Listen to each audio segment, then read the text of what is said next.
So in this video, we'll see tricks to remember parliamentary committees. So parliamentary committees are two kinds of committee. First one is standing committee, other is ad hoc committees. So standing committees are permanent committees and ad hoc committees are made on a temporary basis. So on the basis of function performed by them, there are 6 type of standing committees. First one is financial committee, department related standing committees, committees to inquire, committees to scrutinize and control, then committee related to day-to-day business of the house, then housekeeping committee और service committee. So रोज़ से हम देख सकते हैं committee relating to the day to day business of the house. तो day to day business के लिए कमेटी है, दैट इज़ रोज़ से याद रख सकते हैं. घर से वी हैव हाउस कमेटी, से वे हाउस कीपिंग कमेटी और known as service committee. Then IT से हमें पता चलेगा फाइनेंस कमेटी, डिपार्टमेंट से department related standing committee, scrutiny से there is a committee to scrutinise and control, and there is one of the committees to inquire. So there are 6 committees. First is housekeeping committee or service committee. Do रोज घर से we can remember house committee, house keeping committee or service committee. Third IT से finance committee. Fourth से department related standing committee, scrutiny, the committee to scrutinize and control, and inquiry से committee to inquires. So there are 6 committees. So IT से finance committee, IT से other kind of finance committee, department से department standing committees, inquire से committee to inquire, then scrutinize a committee to scrutinize and control, then रोज से committee relating to the day to day business of the house, then घर से we can remember housekeeping committee और service committee. So standing committee पहले है financial committee, इसके 3 part है, public account committee, estimate committee और public undertaking. public account committee and public undertaking दोनों में 22 मेंबर है, estimate committee में 30 मेंबर्स है. यहाँ पे भी 22 में से there is a 15 from लोक सभा and that is 7 from Rajya Sabha. Even the same way, 15 from Lok Sabha, 7 from Rajya Sabha. In public account committee and committee on public undertaking, and estimate committee with 30 members, public account committee 22 members, and committee on public undertaking there is also 22 members. So public account committee and estimate committee formed in 1921. estimate committee को ये recommend किया था post defence era में by the John Mathai, the then finance minister, उस time के finance minister थे John Mathai. And committee on public undertaking, it was form in 1964. It was suggested by Krishna Menon committee. It was suggested by Krishna Menon committee. Then there are 24 departmental standing committees. तो हर एक department standing committees में 31 members होते हैं, 21 from Lok Sabha and then 10 from Rajya Sabha. तो 21 from Lok Sabha, 10 from Rajya Sabha, 31 member in total, 24 departmental standing committees. Then there is a committee to inquire. तो committee to inquire में 3 committees को याद करने की ट्रिक है. ट्री एंड पेपर 4 में पिटीशन. कई बार क्या होता है कि पेपर गलत आ जाता है, प्री में या पेपर 4 में क्वेश्चंस गलत आ गए, तो लोगों ने पिटीशन डाली.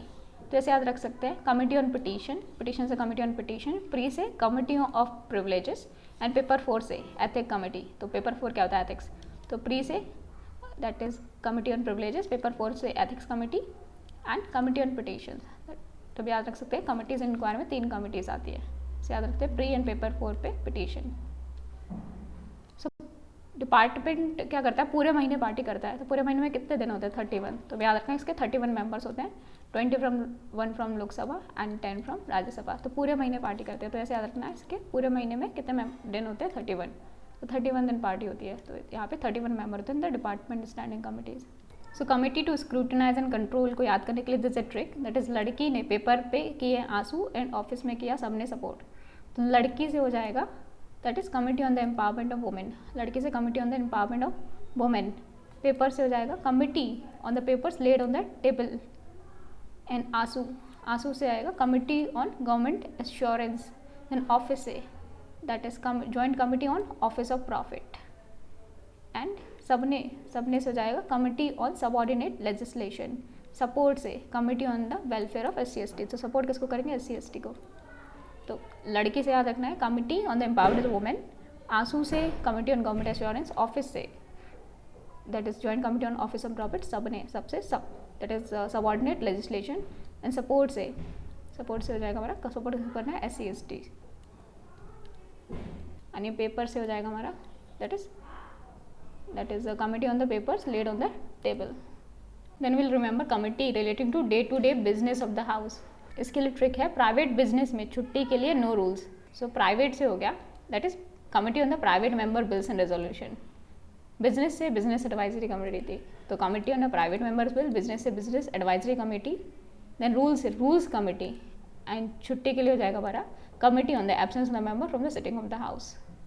सो प्राइवेट दैट इज बिजनेस में छुट्टी के लिए नो रूल्स, तो प्राइवेट से हो जाएगा that is committee on the private members bills and resolution, and business से बिजनेस एडवाइजरी कमेटी, छुट्टी से हो जाएगा that is committee on the absence of the members from the sitting of the house, and rules से हो जाएगा rules committee. जैसे लोग लाइब्रेरी में जाते हैं पढ़ने तो अपना सारा सामान घर जैसा पूरा बना लेते हैं वहाँ पे, तो इसलिए लाइब्रेरी में जनरली घर बनाना अलाउड नहीं है, तो ऐसे लाइब्रेरी से हो जाएगा लाइब्रेरी कमेटी, देन जनरली से जनरल पर्पस कमेटी, घर बनाना मीन्स हाउस कमेटी, अलाउड मतलब joint committee on salary and allowances, तो अलाउड में अलाउंसेस रखना है, तो लाइब्रेरी से library committee, general purpose committee, house committee, allowed से अलाउंसेस, सैलरी एंड अलाउंसेस का joint committee, salary and allowances of the members.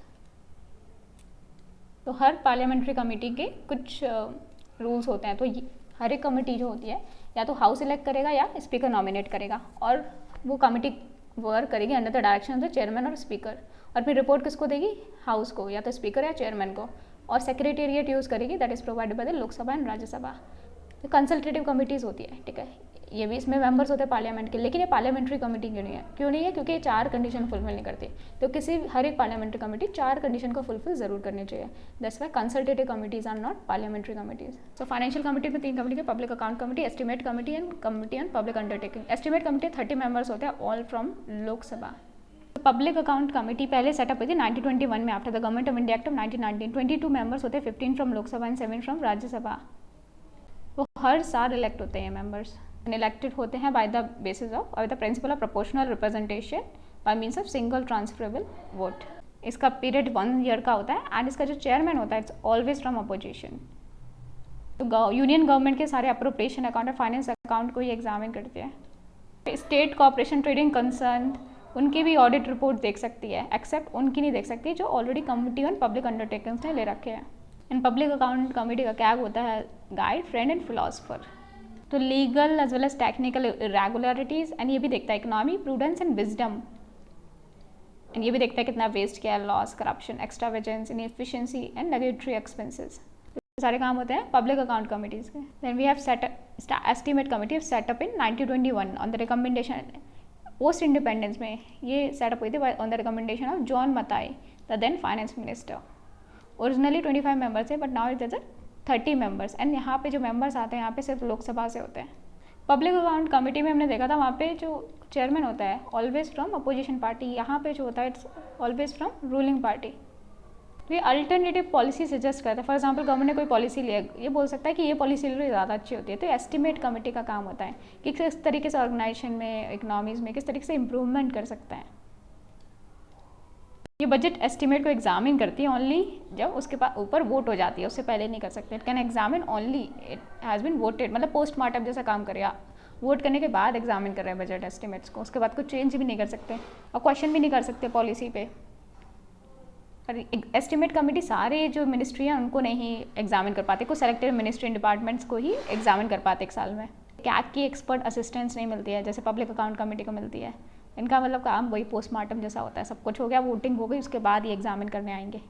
Committee on public undertaking 1964, इस time कौन थे prime minister, it is corrupt free Lal Bahadur Shastri 1964। तो Krishna Menon committee ने recommend किया था, उसके बाद सेटअप हुई थी committee on public undertaking. 15 member थे, अब लेकिन 22 मेंबर है, 15 फ्रॉम लोकसभा, 7 फ्रॉम राज्यसभा। तो public account committee and committee on public undertaking में 22 मेंबर है, that is 15 from Lok Sabha and 7 from Rajya Sabha. Tag की जो रिपोर्ट होती है जो पब्लिक अंडरटेकिंग्स पे, उसको एग्जामिन करता है committee on public undertakings, examine करता है reports and accounts of public undertakings. Committee क्या नहीं एग्जामिन कर सकती, एक तो गवर्नमेंट पॉलिसी की, मेजर गवर्नमेंट पॉलिसी, ठीक है, and day to day administration में दखल अंदाजी नहीं कर सकते, एंड ऑलरेडी कोई और मशीनरी इस्टेब्लिश की है एक स्पेशल स्टैट्यूट के अंदर, तो वहाँ पे ये कमेटी ऑन पब्लिक अंडरटेकिंग्स काम नहीं करेगी। Then there is a departmental standing committees, यहाँ पे 24 डिपार्टमेंट स्टैंडिंग कमिटीज़ हैं। हमने देखा था पूरे महीने डिपार्टमेंट पार्टी करता है, तो कितने पूरे महीने में 31 डेज, तो यहाँ पे कितने मेंबर्स होते हैं, so there is 31 members. So 31 members है, 21 from Lok Sabha and 10 from Rajya Sabha. And minister can not be member, minister को मेंबर नहीं बना सकते यहाँ पे। यहाँ पे 24 कमिटीज़ हैं, ठीक है। 24 में से 24 में से 16 तो लोकसभा के अंदर आती है, 8 फ्रॉम राज्यसभा। तो 8 वर्क करती है अंदर द राज्यसभा एंड 16 वर्क करती है अंदर द लोकसभा। तो 24 में से 16 under Lok Sabha and under Rajya Sabha. Department standing committee से कट मोशन सजेस्ट नहीं कर सकते। डिमांड ऑफ ग्रांट्स हर एक मिनिस्ट्री को कितना जाना है वो कंसीडर करते हैं, लेकिन ये कट मोशन नहीं सजेस्ट करते। कट मोशन कौन सा करता है? पार्लियामेंट के members, not department relating standing committees के मेंबर नहीं करतेगा। जब बजट पे डिस्कशन हो जाता है उसके बाद हाउस को अर्जेंट कर दिया जाता है और इनको जो कमेटी है डिपार्टमेंट स्टैंडिंग कमेटी से वो कुछ टाइम दिया जाता है। उसी टाइम पीरियड के अंदर उनको वो इससे ज़्यादा टाइम नहीं मांग सकते, उसी टाइम पीरियड के अंदर उन्हें डिमांड ऑफ ग्रांट्स को कंसीडर करना है। हर एक मिनिस्ट्री के सेपरेट रिपोर्ट बना के देते हैं और यहाँ पे जनरल प्रिंसिपल कंसीडर करते हैं। ऊपर से ये सिर्फ वही बिल कंसीडर करते हैं जो हाउस में इंट्रोड्यूस हुए हैं, हाउस में इंट्रोड्यूस हुए और उनको रिफ़र किया गया हो। तो consider only such bills as introduce in either of the house and refer to it. तो गिवन टाइम में ही काम करना पड़ता है, उससे ज़्यादा टाइम नहीं मिलता। तो हमने देखा था कमिटीज़ ने इंक्वायर, तो इंक्वायर क्या करना है? पी एंड पेपर 4 में पिटीशन डाली गई है, इंक्वायर करो कि यहाँ पे क्या प्रॉब्लम हुई। तो प्री से हमें याद रखना है कमिटी ऑन प्रिविलेजेस, पेपर 4 से एथिक्स कमिटी, पिटीशन से कमिटी ऑन पिटीशंस। तो पिटीशन कोई भी डाल सकता है। तो जो पिटीशन एग्जामिन करते हैं that is of general public importance की पिटीशन डाली जाती है बिल्स पे, तो उनको एग्जामिन करती है कमिटी ऑन पिटीशंस। तो यहाँ पे 15 मेंबर्स होते हैं। दैट इज़ यहाँ पे कितने मेंबर्स होते हैं? There are 25 members, 15 from Lok Sabha and 10 from Rajya Sabha. And it also entertains representation from the individual and association on the matters pertaining to the union subject. यहाँ पे कितने मेंबर्स होते हैं? 15 members from Rajya Sabha, that is Lok Sabha, and 10 member from Rajya Sabha. 25 members होते हैं committee on petitions. Actually Lok Sabha में petition की committee अलग है, राज्यसभा में अलग है। तो लोकसभा में वाली कमेटी में 15 मेंबर है, राज्यसभा वाली कमेटी में 10 मेंबर है। ये जॉइंट कमेटी नहीं है। तो यहाँ पे लोकसभा में अलग कमेटी, राज्यसभा में अलग कमेटी है। तो लोकसभा वाली कमेटी में 15 मेंबर, राज्यसभा वाली कमेटी में 10 members. So committee on privileges semi judicial काम करती है, कमेटी ऑफ प्रिविलेजेस। तो ये देखती है breach of privileges of the house, उसके केसेस को एग्जामिन करती है, उस तरीके से रिपोर्ट देती है एंड बोलती है कि एप्रोप्रिएट एक्शन लेना चाहिए। तो लोकसभा में 15 मेंबर, राज्यसभा में 10 मेंबर, सेम जैसे ऊपर था, हमने देखा था ऊपर committee on petition. Then ethics committee, ये राज्यसभा में पहले कॉन्स्टिट्यूट थी 1997 में, लोकसभा में 2000 में। एथिक्स की बहुत ज़रूरत है पार्लियामेंटेरियंस को, तो 1997 में राज्यसभा एंड 2000 इन लोकसभा। ये कोड ऑफ कंडक्ट इन्फोर्स कराता है तो the members of the parliament and it examine the cases of misconduct and recommends appropriate action. Discipline and decorum maintain करते हैं the parliament. Then committee to scrutinize and control, आंसू से हमने याद दिया था कमिटी ऑन गवर्नमेंट एश्योरेंस। यहाँ पे लोकसभा में 15 मेंबर्स और राज्यसभा में 10 मेंबर, ये 1953 में बनी थी। तो जो मिनिस्टर जो भी प्रॉमिसेस एश्योरेंस दे रहे हैं, प्रोमिस कर रहे हैं, तो उनको एग्जामिन करती है कि जो प्रोमिस हो रहे हैं वो उनको फुलफिल कर रहे हैं कि नहीं कर रहे हैं मिनिस्टर। तो उसके लिए कमिटी ऑन गवर्नमेंट एश्योरेंस। तो 15 member in Lok Sabha and 10 member in Rajya Sabha, पहले बनी थी first time in 1953। Committee on government assurance, committee on subordinate legislation. तो दोनों हाउस में 15 मेंबर्स होते हैं कि जो भी जो एग्जीक्यूटिव है बाई लॉज एंड सब रूल्स बना रहे हैं वो पार्लियामेंट ने लॉ बनाया उसके अकॉर्डिंग होना चाहिए, तो उसको देखती है committee on subordinate legislation. Committees on the papers laid on the table, 1975 में बना था इमरजेंसी के अराउंड। यहाँ पे लोकसभा में 15 मेंबर, राज्यसभा में 10 मेंबर है। जो भी पेपर्स रखे जा रहे हैं टेबल पे that should comply with the provision of the constitution. ये नोटिफिकेशन और ऑर्डर्स को नहीं एग्जामिन करती, वो आता है on the committee on subordinate legislation. ये जो बिल्स रखे जा रहे हैं वो कॉन्स्टिट्यूशन के अकॉर्डिंग है कि नहीं है वो देखता है committee on papers laid on the table, कि जो पेपर्स टेबल पर रखे जा रहे हैं वो कॉन्स्टिट्यूशन के अकॉर्डिंग है कि नहीं है, they should comply with the provision of the constitution. First form in 1975। Then committees on the welfare of SC/ST, 30 members है, 20 from Lok Sabha and 10 from Rajya Sabha. तो वेलफेयर ऑफ SC/ST के लिए national commission schedule caste schedule tribe and जो matters related है उन सबको examine करता है, like implementation of constitutional statutory safeguard welfare, that is working of the welfare programme. Then committees on the empowerment of the women, तो 1997 में बनी थी, इसमें 30 मेंबर्स है, 20 from Lok Sabha, 10 from Rajya Sabha. Report को कंसिडर करता है the national commission on the women. Then there is a joint committee of office on office of profit. 15 member हैं यहाँ पे, 10 लोकसभा से, 5 राज्यसभा से। 15 members, 10 from Lok Sabha and 5 from Rajya Sabha. Then there is a committee on the related to day to day business of the house, तो business advisory committee. ये देखता है time क्या होगा, transaction of the legislative and other business, जो भी house में उसका टाइम डिटरमाइन करता है एंड क्या क्या बिजनेस होगा हाउस का, तो डिसाइड करता है business advisory committee, time and business क्या चलेगा हाउस में। तो इसमें 15 मेंबर्स होते हैं लोकसभा में एंड राज्यसभा में 11 मेंबर। बिजनेस एडवाइजरी कमेटी, तो लोकसभा में 15 मेंबर की बॉडी देखती है क्या क्या बिजनेस होगा हाउस में, एंड राज्यसभा में 11 मेंबर की कमेटी देखती है। Now there is a committee on private members and bills resolution. तो स्पेशल कमेटी है लोकसभा की, लोकसभा में ही देखा जाता है कौन कौन से प्राइवेट मेंबर बिल इशू कर रहे हैं। तो यहाँ पे 15 मेंबर्स होते हैं एंड स्पीकर इसका चेयरमैन होता है। स्पीकर के चेयरमैन होता है, डिप्टी स्पीकर के चेयरमैन होता है क्योंकि अपोजिशन पार्टी से आता है। और प्राइवेट मेंबर बिल्स को देखने के लिए यहाँ पे इसको चेयरमैन बनाया जाता है डिप्टी स्पीकर को। तो इसमें 15 मेंबर्स होते हैं। ये स्पेशल कमेटी है लोकसभा की, राज्यसभा के ऐसे कोई कमेटी नहीं है। अगर ऐसा कोई काम होता है, suppose private member bill Rajya Sabha में कोई अपना बिल इंट्रोड्यूस करा, तो उसको देखा जाता है पहले बिजनेस एडवाइजरी कमेटी। तो रूल्स कमेटी देखती है कि किस तरीके से procedure and conduct of business चल रहा है हाउस में, और अगर कुछ अमेंडमेंट करने हैं रूल्स में उसको सजेस्ट करती है रूल्स कमेटी। तो लोकसभा कमेटी में 15 मेंबर होते हैं एंड स्पीकर इसमें एक्स ऑफिशियो चेयरमैन होते हैं। और राज्यसभा कमेटी में 16 मेंबर्स होते हैं and chairman x officio chairman. अभी तक हमने जितनी भी कमेटी पढ़ी है उसमें लोकसभा में 15 एंड यहाँ पे राज्यसभा में 16, मतलब इकलौती कमेटी जहाँ पे राज्यसभा में ज़्यादा मेंबर्स हैं, दैट इज़ रूल्स कमेटी में। राज्यसभा में ज़्यादा रूल्स की ज़रूरत है, तो R for Rajya Sabha, R for rules. Rajya Sabha में रूल्स की ज़्यादा ज़रूरत है, इसलिए यहाँ पे 16 मेंबर्स हैं। लोकसभा में 15 मेंबर्स हैं। Committee on the absence of members, तो ये कमेटी एग्जामिन करती है कि कौन कौन से मेंबर एब्सेंट रहे हैं 60 डेज से ज़्यादा विदाउट परमिशन। तो स्पेशल कमेटी है लोकसभा की, इसमें 15 मेंबर्स हैं। राज्यसभा में ये committee on the absence of members नहीं है, तो हाउस खुद ही डील कर लेता है वहाँ पे, लेकिन लोकसभा में ज़रूरत पड़ती है, तो लोकसभा में ये अलग से कमेटी बनाई गई है। तो हमने देखा committee on the absence of members and committee on the private members bills and resolution. ये सिर्फ लोकसभा में है, राज्यसभा में नहीं है, और दोनों में ही 15-15 मेंबर्स हैं लोकसभा में। हाउस कीपिंग कमेटी में आते सबसे पहले जनरल पर्पस कमेटी, तो वो मैटर्स लेता है ये, वो मैटर्स जो किसी भी पार्लियामेंट्री कमेटी के जुडिक्शन में नहीं आ रहा है।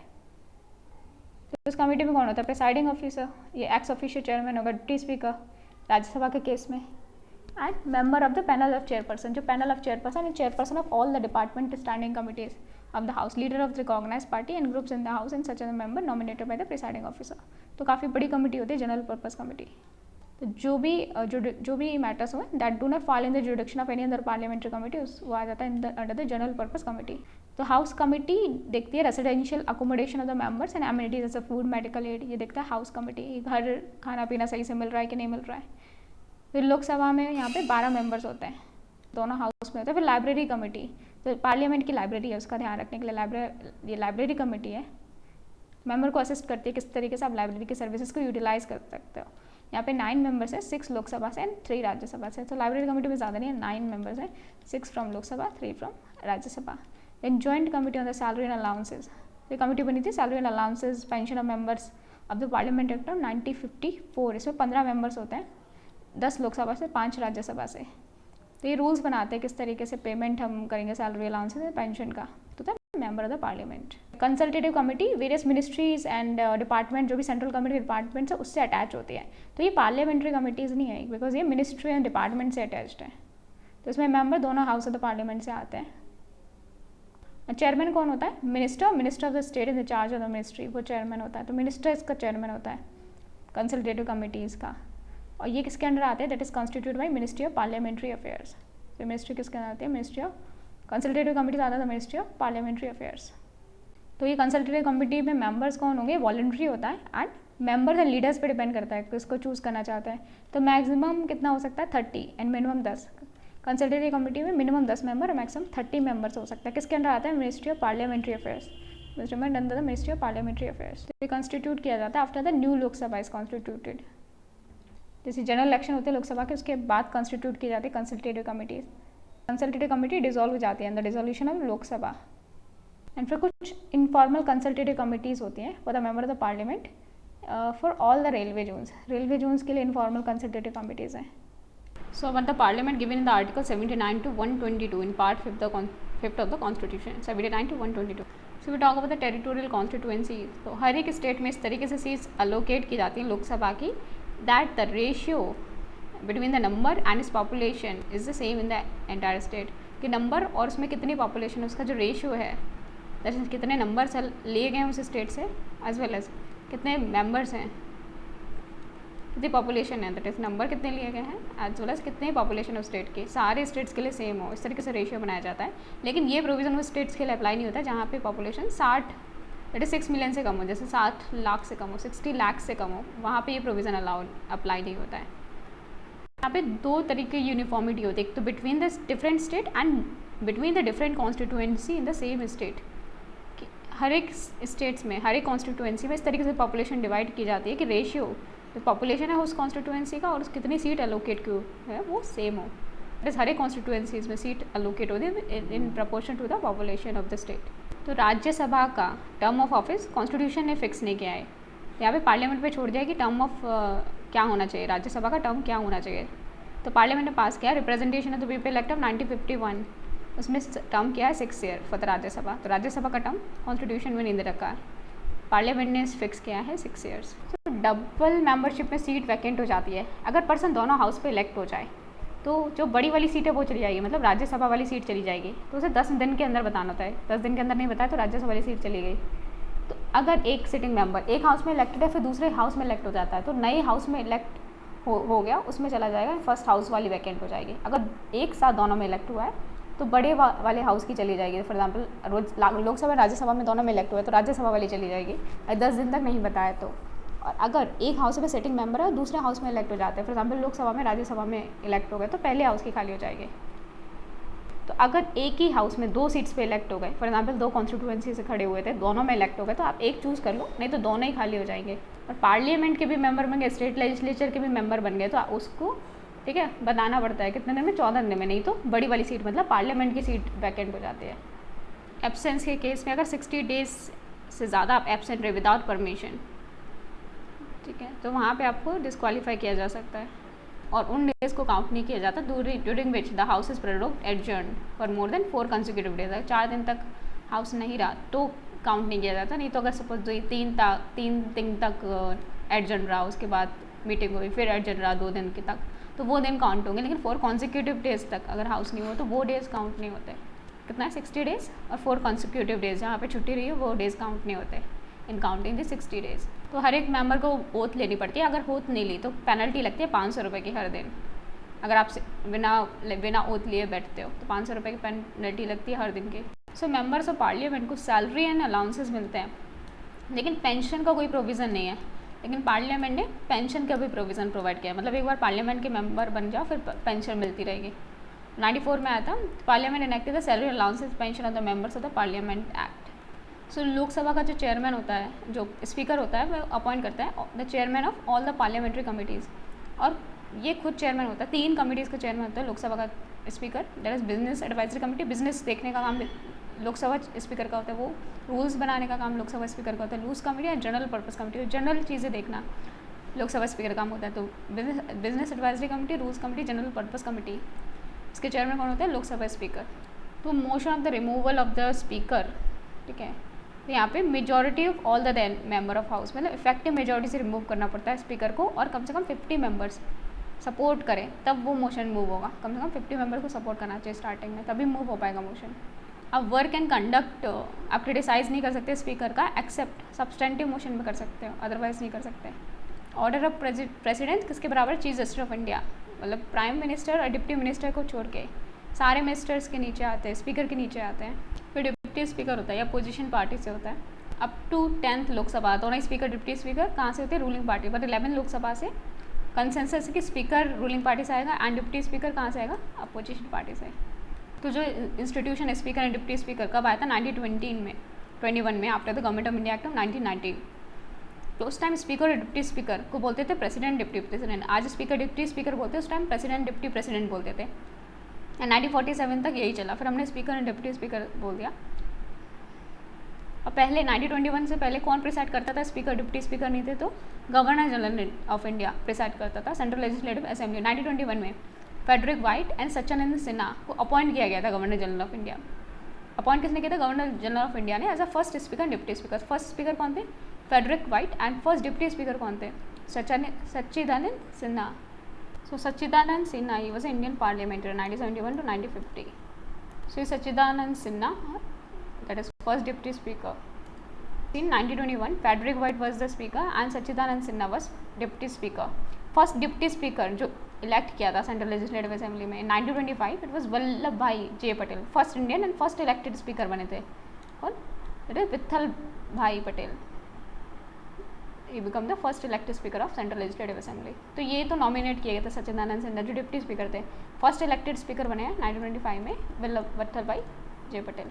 तो गवर्नमेंट ऑफ इंडिया का 1935 ने जो नाम था प्रेसिडेंट एंड डिप्टी प्रेसिडेंट को चेंज कर दिया था स्पीकर एंड डिप्टी स्पीकर पे. लेकिन ये नॉमेनक्लेचर ओल्ड नॉमेनक्लेचर 1947 तक चला बिकॉज ये इम्प्लीमेंट नहीं हुआ प्रोविज़न 1935 का जो फेडरल पार्ट था इम्प्लीमेंट नहीं हुआ इसलिए. First speaker and deputy speaker कौन है? जीवी मावलंकर आज़ादी के बाद and Anant Sayanam Ayyangar. That is G V Mavalankar and Anant Sayanam Ayyangar. These are the first deputy speaker of the Lok Sabha. First speaker the G V Mavalankar. First deputy speaker Anant Sayanam Ayyangar. और जीवी मावलंकर कॉन्स्टिट्यूएंट असेंबली में भी स्पीकर थे और फर्स्ट पार्लियामेंट में भी स्पीकर रहे हैं. तो constituent assembly as well as provisional parliament में भी ये स्पीकर रहे थे. स्पीकर ये रहे थे फ्रॉम 1946 टू 1956 तक.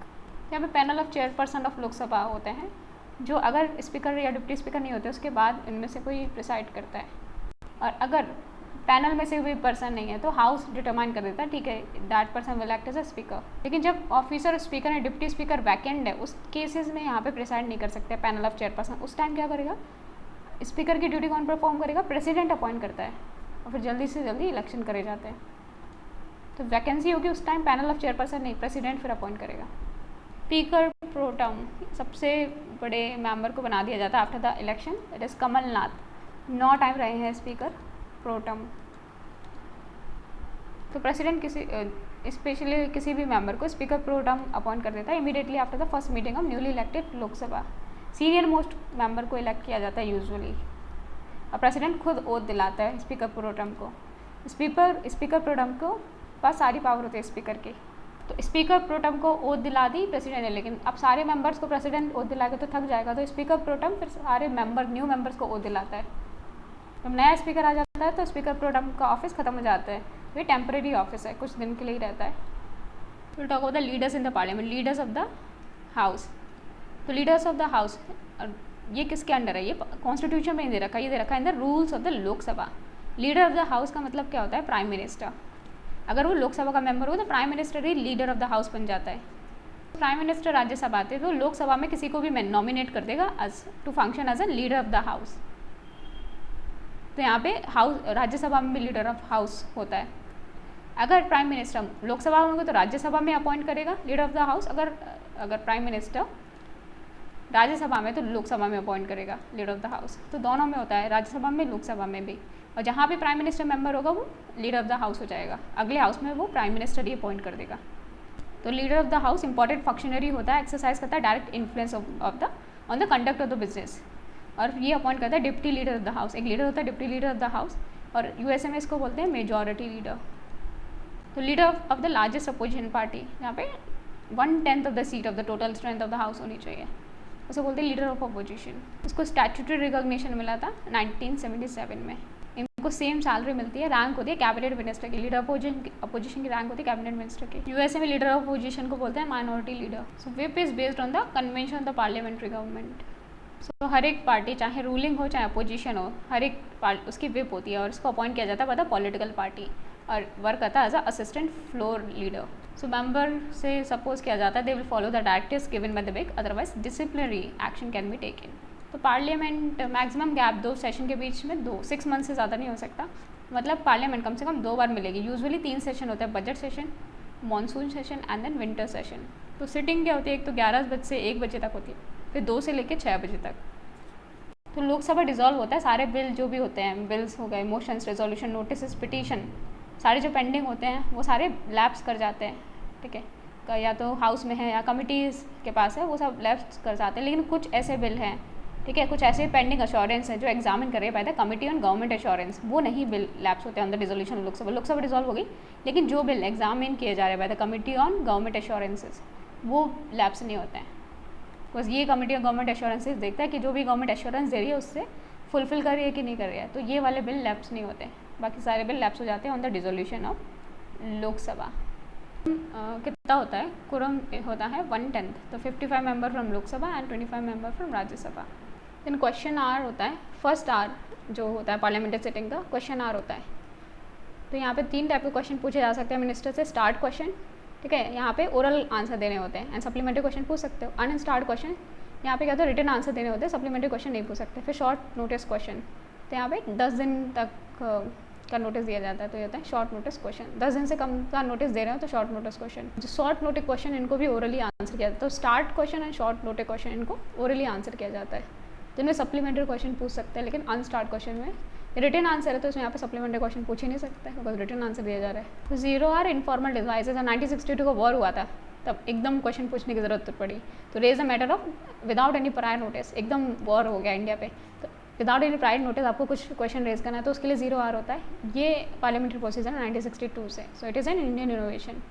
तो पहले तो क्वेश्चन आर होता है, उसके तुरंत बाद लाइक 12:00 पे ये स्टार्ट हो जाता है, after the question hour, immediately after the question hour and last until the agenda of the day started. Agenda of the day start हो, question hour and agenda of the day के बीच में जो होता है वो होता है 0 आर। ये हमारे पार्लियामेंट होता है सिंस 1962। सो मोशन की बात करें तो no discussion on the matter of general public importance can takes place except on the motion made with the concern of the presiding officer. आप कोई भी matter of general public importance का नहीं discussion कर सकते, नहीं उठा सकते जब तक आप मोशन नहीं उस के लिए पास करो, और आपको उसके लिए कंसेंट भी चाहिए प्रिसाइडिंग ऑफिसर के। तो सब्सटेंटिव मोशन होता है एक सेल्फ कंटेन्ड इंडिपेंडेंट प्रपोजल, बहुत ही इंपॉर्टेंट मैटर्स होते हैं सब्सटेंटिव। सब्सटेंटिव कोई मैटर है तो जैसे इम्पीचमेंट ऑफ द प्रेसिडेंट होगी, removal of the chief election commission, ये होता है सब्सटेंटिव मोशन। सब्सटीट्यूट मोशन होता है, ये ओरिजिनल मोशन नहीं होते हैं, ठीक है, that is moved in substitution original motion. For example आपने कोई ओरिजिनल मोशन आपने डाला, फिर उसका सब्सटीट्यूशन आप एक दूसरा मोशन लेके आए, तो ये अल्टरनेटिव प्रपोज करता है उस मोशन के। ओके, जब ये मोशन अडॉप्ट हो जाता है तो जो ओरिजिनल मोशन था उसको सुपरसीड कर देता है, तो ये उसे सब्सटीट्यूट कर देता है। तो सब्सटीट्यूट मोशन मतलब ओरिजिनल मोशन को हटा के खुद जगह ले लेता है, तो इसे सब्सटीट्यूट मोशन। सब्सिडरी मोशन, ठीक है, तो इसका खुद का मीनिंग नहीं होता है, ठीक है, ऑलरेडी आपने जो ओरिजिनल मोशन इंट्रोड्यूस किया है उसके ही एडिशन में कोई एडिशनल आप चीज़ लेके आए हो, तो दैट इज सब्सिडरी मोशन। अकेले इसका कोई मीनिंग नहीं होगा, लेकिन आप जब आप ओरिजिनल मोशन दोगे उसके हिसाब से इसका कुछ सब्सिडरी रेलेवेंस होता है। तो इसकी 3 कैटेगरी होती है। एंसिलरी मोशन, ठीक है, ये regular way of proceeding with the various kind of business, ठीक है, it uses a regular way of proceeding with various kind of business, this is ancillary motion. फिर superseding motion, that is superseding motion, that is moved in the course of debate on another issue and seeks to supersede that issue। मतलब कोई already चल रहा है, issue चल रहा है, discussion चल रहा है, तो उस चीज़ को हटा के दूसरे मोशन पे डिस्कशन करना, इसको बोलते हैं सुपरसीडिंग मोशन। देन अमेंडमेंट, ठीक है, ओरिजिनल मोशन को कुछ अमेंड करना, मॉडिफाई करना, उसके लिए अमेंडमेंट लेके आते हैं। तो सब्सिडरी मोशन होता है ancillary motion, superseding motion and amendment. फिर क्लोजर मोशन होता है, तो इस डिबेट को शॉर्ट कट करने के लिए, बहुत ज़्यादा डिस्कशन हो गया, डिबेट होगी, उसको कम करने के लिए तो ये मोशन अप्रूव कर दिया जाता है, तो सारी जो डिस्कशन होती है वो खत्म कर दी जाती है, मैटर को बोल दिया जाता है चलो खत्म हो गई, डिस्कशन हो गया, जितना होना था अब वोटिंग करो, तो ये होता है क्लोजर मोशन। तो 3 टाइप के, देखो 4 टाइप के होते हैं। एक होता है सिंपल क्लोजर। सब सिंपल क्लोजर क्या होता है कि जब मैटर बहुत ही ज़्यादा अच्छे से सफिशेंटली डिस्कस हो गया है, अब वोट करो, तो ये होता है simple closure. Closure by compartment, कि बिल बहुत लैंदी है, ठीक है, तो क्लोजर बाय कंपार्टमेंट मतलब यहाँ पे बिल बहुत लैंथी है, ठीक है, तो रिजोल्यूशन को क्या करते हैं, पार्ट्स में डिवाइड कर देते हैं, बहुत सारे डिबेट के स्टार्ट होने से पहले पार्ट्स में डिवाइड कर दिया उसको, ठीक है, फिर पूरे पार्ट को ही आप वोट करने के लिए रख दो, तो ये होता है क्लोजर बाय कंपार्टमेंट, कि पूरे बिल को आपने डिफरेंट कंपार्टमेंट्स में डिवाइड कर दिया, फिर पूरे कंपार्टमेंट को वोटिंग के लिए डाल दो, एक एक क्लॉज को आप वोटिंग मत करो, तो ये होता है क्लोजर बाय कंपार्टमेंट। तो कंगारू क्लोजर क्या होता है, जैसे हम लोग पढ़ाई करते हैं तो इंपॉर्टेंट चीज़ें पढ़ लेते हैं, ठीक है, और जो भी होता है इंपॉर्टेंट क्लॉजेस को आप डिबेट करते हो और बाकी जो छोटी मोटी क्लॉजेस हैं उनको स्किप कर देते हैं, तो ये होता है कंगारू क्लोजर। फिर होता है बुलेटिन क्लोजर, ठीक है, बुलेटिन क्लोजर कब क्या होता है, जो देखो कुछ आपने डिस्कशन की, कुछ अनडिस्कशन पार्ट रह गया, आपने एक साथ सबको डाल दिया और वोटिंग करने के लिए डाल दिया, एक साल सबको क्लब करके वोटिंग करने के लिए डाल दिया, क्योंकि टाइम कम है, तो इसलिए इसे बोलते हैं बुलेटिन क्लोजर। जैसे टाइम अलॉट किया था कि हाँ इतने टाइम में डिस्कशन के लिए कर लो, उतना टाइम खत्म हो गया, तो कुछ डिस्कशन हुआ, कुछ नहीं हुआ, तो अनडिस्कस पार्ट डिस्कस पार्ट्स के साथ डाल के आप उसको पास करा दोगे, तो ये होता है बुलेटिन क्लोजर। सो प्रिविलेज मोशन, ठीक है, यही होता है it concern with breach of privilege, breach of parliamentary privileges by a minister. अगर मिनिस्टर कोई पार्लियामेंट्री प्रिविलेज को ब्रीच करता है तो उसके लिए होता है प्रिविलेज मोशन। ये कौन मूव करता है, मेंबर मूव करता है, जब उसे लगता है कि जो मिनिस्टर है, ठीक है, उसने जो भी प्रिविलेज ऑफ द हाउस है उसको ब्रीच किया है, जैसे कुछ गलत लाइक फैक्ट्स बता नहीं रहे हैं या गलत इन्फॉर्मेशन दे रहे हैं, डिस्टॉर्टेड फैक्ट्स दे रहे हैं, तो प्रिविलेज मोशन लेके आ सकते हैं। तो ये क्या होता है प्रिविलेज मोशन, कि कंसर्न मिनिस्टर को सेंसर करना। फॉर एग्जांपल बोलेंगे डिफेंस मिनिस्टर ये रफाल के बारे में नहीं बता रहे, तो प्रिविलेज मोशन लेके आ जाएंगे कि आप क्या कर रहे हो, फैक्ट्स को नहीं बता रहे कि रफाल कितने की हुई है, तो कंसर्न मिनिस्टर को सेंसर करने के लिए होता है प्रिविलेज मोशन। फिर होता है हमारा कॉलिंग अटेंशन मोशन। तो ये होता है ये कौन इंट्रोड्यूस करता है, parliament, to call an attention of a minister on the matters of public urgent public importance. Calling attention, क्या अपनी अटेंशन लेके जा रहे हैं कि हाँ सब लोग अपनी अटेंशन दो to the matters of general public importance. And उस पर क्या देखते हैं, they seek an authoritative statement. और जो कॉलिंग अटेंशन मोशन है ये भी इंडियन इनोवेशन है, जैसे 0R है वैसे ही ये पार्लियामेंट्री प्रोसीजर में सिंस 1954। एंड जैसे 0R तो कहीं भी मेंशन नहीं है, जो ये है कॉलिंग अटेंशन मोशन, ये मेंशन है रूल्स ऑफ प्रोसीजर में। So calling attention motion is to call the attention of the minister और to a matter of general public importance and to seek an authoritative statement from him on that matter. फिर adjournment motion क्या होता है, parliament introduce किया जाता है to draw the attention of the house to definite matter of general urgent public importance. एक तो definite matter होना चाहिए, ऐसा कुछ नहीं कोई भी बात कर, डेफिनेट होना चाहिए, और अर्जेंट पब्लिक इंपॉर्टेंस का मैटर होना चाहिए, और कम से कम 50 मेंबर सपोर्ट करें तब एडजॉर्नमेंट मोशन आ सकता है। क्योंकि ये 50 मेंबर का सपोर्ट क्या चाहिए, क्योंकि जो नॉर्मल फंक्शनिंग होती है उसको डिस्टर्ब कर देता है, क्योंकि ये एक्स्ट्राऑर्डिनरी डिवाइस है। Adjournment motion is an extraordinary device. So ये भी क्या करता है, गवर्नमेंट को सेंशन करता है, तो इसलिए राज्यसभा में आप नहीं यूज़ कर सकते, क्योंकि सेंशन गवर्नमेंट कौन कर सकता है, लोकसभा। इसलिए राज्यसभा में ये एडजॉर्नमेंट मोशन नहीं आता है, it's only in the Lok Sabha. तो यहाँ पे जो एडजॉर्नमेंट मोशन जो भी होना चाहिए, ठीक है, 2 hours 30 minutes तक हो सकता है, मतलब इससे कम का नहीं होगा, कम से कम 2 hours 30 minutes का डिस्कशन होगा। तो कौन कौन एडजॉर्नमेंट मोशन कब ला सकते हैं, जब कोई मैटर हो definite factual urgent public importance का, और एक से ज़्यादा मैटर नहीं होना चाहिए, एक ही मैटर होना चाहिए अर्जेंट पब्लिक इंपॉर्टेंस का, डेफिनेट मैटर होना चाहिए, कुछ डेफिनेट होना चाहिए, और एक से ज़्यादा मैटर नहीं होना चाहिए, स्पेसिफिक मैटर होना चाहिए, और कुछ जनरल टर्म्स में नहीं फ्रेम करना चाहिए, और प्रिविलेजेस का नहीं उठाना चाहिए क्वेश्चन, क्योंकि प्रिविलेज मोशन लेके आओ उसके लिए, और जो डिस्कशन ऑलरेडी हो चुका है सेम सेशन में उस पर डिस्कशन रिवाइव नहीं करना चाहिए उसको, और ऑलरेडी कोर्ट के अंदर जुडिक्शन में वो केस चल रहा है वो मैटर नहीं उठा सकते, क्योंकि कोर्ट उससे डील कर रहा है, आप मत डिस्कस करो अभी। और अगर कोई डिस्ट्रिक्ट मोशन ऑलरेडी उसमें आप कर सकते हो, तो एडजॉर्नमेंट मोशन में आप वो मोशन नहीं ला सकते। तो एक्स्ट्राऑर्डिनरी डिवाइस है, बहुत ही लिमिटेड तरीके से यूज़ कर सकते हैं। फिर नो कॉन्फिडेंस मोशन, आर्टिकल 75 में क्या बोला है, council of minister collectively responsible होते हैं लोकसभा में, तो इसलिए मिनिस्टर रहेंगे जब तक वो लोकसभा का कॉन्फिडेंस एंजॉय कर रहे हो। तो यहाँ पे नो कॉन्फिडेंस मोशन पास कर दिया, तो यहाँ पे ये जो भी काउंसिल ऑफ मिनिस्टर रिजाइन कर देगी, तो इसमें यहाँ पे 50 मेंबर सपोर्ट चाहिए। तो इवन एडजॉर्नमेंट मोशन में भी सेंसर का एलिमेंट है, तो यहाँ पे भी एडजॉर्नमेंट मोशन में भी 50 मेंबर का सपोर्ट चाहिए, तभी पास हो सकता है। एंड यहाँ पे भी नो कॉन्फिडेंस में 50 मेंबर का सपोर्ट चाहिए। फिर आता है कॉन्फिडेंस मोशन। कॉन्फिडेंस मोशन क्यों लेके आते हैं, क्योंकि माइनॉरिटी गवर्नमेंट है, उन्हें अपनी मेजॉरिटी प्रूव करनी है, एकदम वोटर थिन मेजॉरिटी है, सबसे सपोर्ट लेके अपनी मेजॉरिटी प्रूव करनी है, तो कॉन्फिडेंस मोशन लेके आती है। अगर ये पास नहीं होता है तो इससे क्या होती है, government of the day fall. First session of each year यहाँ पे एड्रेस किया जाता है बाय द प्रेसिडेंट, ये होता है मोशन ऑफ द थैंक्स। ये इसमें बताता है output policy and programme of the government in the preceding year and ensuing year. तो ये जो मोशन होना चाहिए, मोशन ऑफ थैंक्स, ये पास होना चाहिए हाउस में, otherwise it amounts to defeat of the government. So no day yet named motion, ऐसा मोशन स्पीकर ने ले तो लिया, लेकिन अभी डिस्कशन के लिए कोई डेट फिक्स नहीं की है, ठीक है, अभी वो कंसल्टेशन में चल रहा है। तो बिजनेस एडवाइजरी कमेटी क्या करती है, डे अलॉट करती है कि इस मोशन इस बिल को इस दिन डिस्कस किया जाएगा, और जिसको अभी डे अलॉट नहीं किया है उसको बोलते हैं no day yet named motion. फिर होता है डायलेटरी मोशन। तो डायलेटरी मोशन क्यों लेके आते हैं, कोई भी ठीक है डिबेट हो रही हो बिल और मोशन में, उसको एडजर्न करने के लिए, ठीक है। अगर बिजनेस जो भी अभी बिजनेस चल रहा है हाउस में, उसको क्या करना है, डिले करना है, तो डायलेटरी मोशन लेके आते हैं। डायलेटरी मतलब डिले करना है जो भी मोशन चल रहा है, ठीक है। तो ये कोई भी मेंबर मूव कर सकता है, ठीक है। जो भी डिबेट है of the dilatory motion must be restricted to the matter content in such a motion. तो अगर स्पीकर को लगता है कि जो मोशन लेके आया जा रहा है बस आप डिले कर रहे हैं, आप अब्यूज कर रहे हो of the rules of the house, तो वो डिक्लाइन कर सकती है कि आप इस तरह के क्वेश्चन पूछे, तो ये dilatory motion to delay the process progress of the business under the consideration of the house, ये होता है डायलेटरी मोशन। तो what is point of order, suppose parliament जो भी हाउस में पॉइंट ऑफ ऑर्डर कुछ भी ऑर्डर में ना चल रहा हो, ठीक है, जो भी नॉर्मल रूल्स ऑफ प्रोसीजर है वो अगर हाउस में फॉलो ना हो रहे हो, ठीक है, तो इसमें क्या तो स्पीकर को बताया जाएगा कि यहाँ पे नॉर्मल रूल्स ऑफ प्रोसीजर नहीं फॉलो हो रहा है. So a point of order relate to the interpretation or enforcement of the rules of the house or such article of the constitution that regulate the business of the house and should raise a question that is within the cognizance of the speaker. ज़्यादातर ये कौन raise करता है point of order? Opposition member कि कुछ भी rules of procedure आप follow नहीं कर रहे हो. फॉर एग्जाम्पल गवर्नमेंट से बोल सकते हैं, सेंट्रल गवर्नमेंट से कैसे कैसे बिल पास कर रहे हो आप. रूल्स ऑफ आप क्या करो, point of order means rules of procedure follow करो. डिस्कशन डिबेट होनी चाहिए. एक्स्ट्राऑर्डिनरी डिवाइस है, ये भी एक्स्ट्रा, जैसे एडजर्नमेंट मोशन एक्स्ट्राऑर्डिनरी डिवाइस है, ये भी एक्स्ट्राऑर्डिनरी डिवाइस है. तो ये क्या कर सकते हैं, सस्पेंड कर देते हैं प्रोसीडिंग ऑफ द हाउस और कोई भी डिबेट अलाउड नहीं होती पॉइंट ऑफ ऑर्डर पे. फिर censure motion, no confidence motion. तो यहाँ पे क्या होता है, ये भी लोकसभा में अडॉप्ट होती है. यहाँ पे रीजंस देना पड़ता है. दोनों लोकसभा में अपॉइंट लाइक होते हैं, censure motion, no confidence motion. यहाँ पे रीजंस देना होता है, यहाँ पे रीज़न नहीं देना होता है लोकसभा में.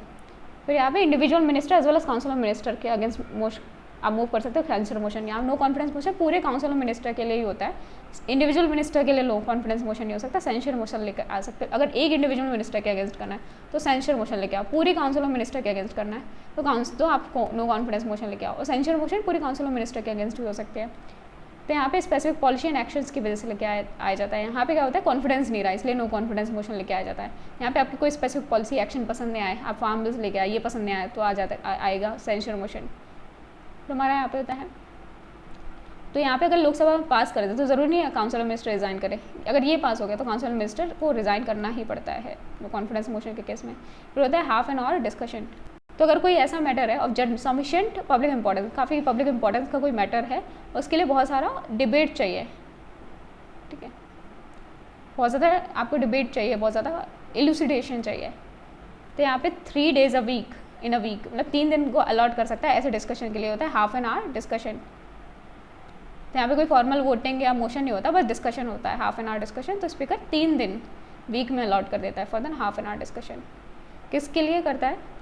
For the matters of sufficient public importance and the short duration discussion. ये होता है 2 hour डिस्कशन भी बोलते हैं. शॉर्ट ड्यूरेशन डिस्कशन 2 घंटे तक डिस्कस करेंगे. और ये जो होता है वो 2 घंटे से ज़्यादा नहीं होना चाहिए. शॉर्ट ड्यूरेशन मतलब 2 घंटे शॉर्ट है, इससे ज़्यादा नहीं होना चाहिए. And it raise the such discussion on matters of urgent public importance. और इसके लिए शॉर्ट ड्यूरेशन के लिए 2 दिन दिए जाते हैं वीक में. So this is neither a formal motion before house not voting. ना ही मोशन है, फॉर्मल मोशन है, ना ही वोटिंग होती है. पर 1953 से एग्जिस्टेंस में है. सो एक मैटर जो पॉइंट ऑफ ऑर्डर नहीं है, ठीक है, it can not be raise during the question hour. Half an hour discussion कहीं पे आप नहीं कर सकते हो, कहीं भी आप डिस्कशन नहीं करते तो स्पेशल मेंशन से लेके आ सकते हो. ये राज्यसभा में होता है. और ऐसा ही प्रोसीजरल डिवाइस होता है लोकसभा में. इसको नोटिस बोलते हैं अंडर रूल 377. राज्यसभा में उसे स्पेशल मेंशन बोलते हैं एंड लोकसभा में से नोटिस बोलते हैं. फिर रिजोल्यूशन क्या होता है? रिजोल्यूशन में देखो मेंबर्स मूव करते हैं resolution to draw the attention of the house to the matters of general public interest. एक बार रिजोल्यूशन लेके आ गए, जो मेंबर है वो विड्रॉ नहीं कर सकता except by the leave of the house. तो यहाँ पे 3 कैटेगरीज में होता है रिजोल्यूशन. एक तो प्राइवेट मेंबर रिजोल्यूशन, जो प्राइवेट मेंबर मूव करता है अदर देन द मिनिस्टर. तो ये अल्टरनेटिव फ्राइडेज में डिस्कस करते हैं इन द आफ्टरनून सिटिंग. तो ये होता है प्राइवेट मेंबर रिजोल्यूशन. एक होता है गवर्नमेंट रिजोल्यूशन, तो मिनिस्टर मूव करता है और मंडे टू थर्सडे कभी भी ले सकता है. स्टैट्यूटरी रिजोल्यूशन क्यों बोलते हैं? बिकॉज ये हमेशा लिए जाते हैं the table in the pursuance of the provision in the constitution और in the act of the parliament. तो रिजोल्यूशन कैसे डिफरेंट है मोशन से? देखो सारे रिजोल्यूशन सब्सटेंटिव मोशन की कैटेगरी में आते हैं. हमने देखा सब्सटेंटिव मोशन खुद ही सब्सटेंटिव होते हैं, मतलब इंपॉर्टेंस मैटर के होते हैं. For example removal of the president, तो वो क्या हो गया, वो सारे रिजोल्यूशन हो गए. ठीक है, मतलब मोशन बड़ा है और resolution as a part of the motion. Substantive motion को रिजोल्यूशन बोल दिया. और ज़रूरी नहीं है हर एक मोशन पे वोटिंग हो. ठीक है, so further all the motion